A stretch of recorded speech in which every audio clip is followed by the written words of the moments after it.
Hey minions, welcome to Crank It Up. I'm Jim Price, and on today's episode of King of the Hill, I'm going to be talking about El Bandido of the Truckers. First, a quick history lesson. Some of you may know that I am the Board Game Bandit, which comes from my long-term nickname of Bandit. But I'm several types of bandit, including the Pizza Bandit, and my coworkers have also called me Bandit and El Bandido for some time. Therefore, I have no choice but to naively assume that this card was specifically named after me, and I'm honored, since El Bandido elevates what would otherwise be a been-there-done-that faction for me. El Bandido has 3 total abilities, which makes him a very interesting engine card.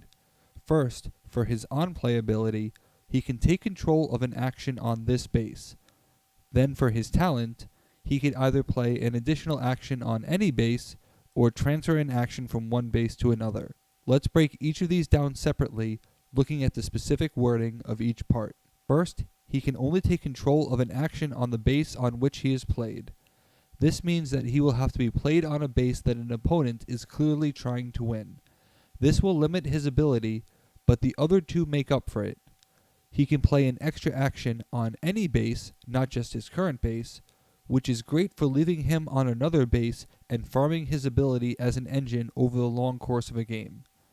He can also transfer any action to another base, regardless of who controls it.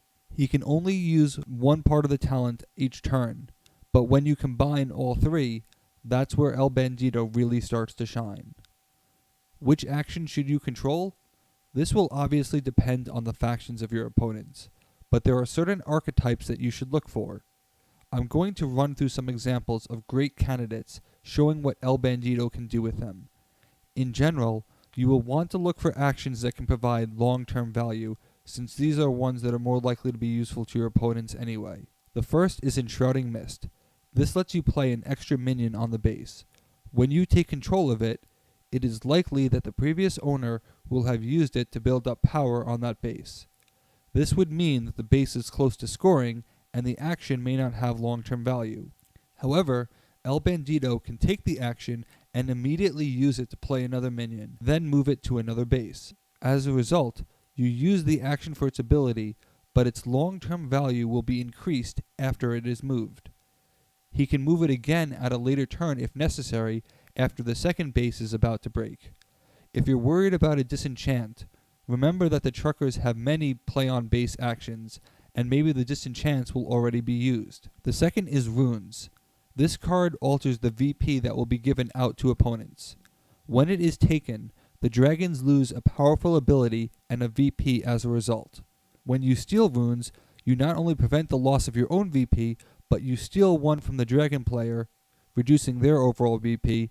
You can also send runes to an unexpected base, invalidating much of the work that the dragon player performed to score that base. A last-minute VP swing is sure to be jarring for the owner, and that's a sign of an ability used effectively. The third is Rotary Slug Thrower.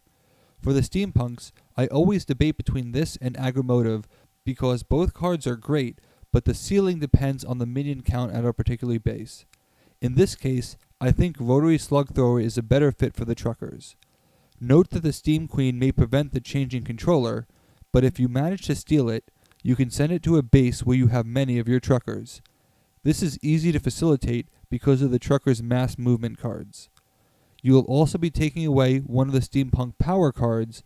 When combined with the trucker boost from having actions on this base, you can create a large burst of power in a single move. Next we have Magic Ward of the Fairies. This action prevents other players from playing actions on this base or on minions here. This card is obviously a great counter to the truckers, but El Bandido can take it and use against the Fairies, who have several play on base and minion actions themselves. Even if you don't want to control it, you can send the action to an uncontested base where it won't hurt you. The final action to consider is an action like Benin Gone of the Clerics.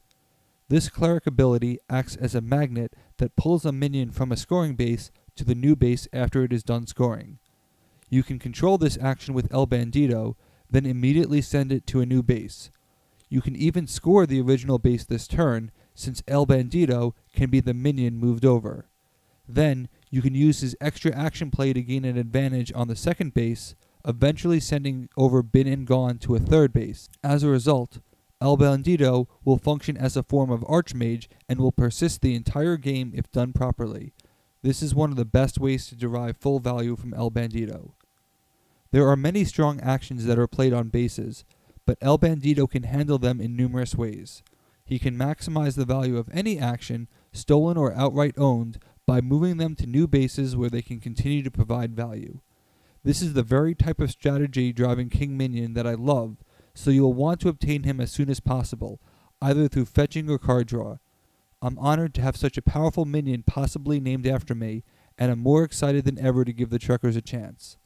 That's it for this week. Thanks for watching. Be sure to like and subscribe. Let's shut it down.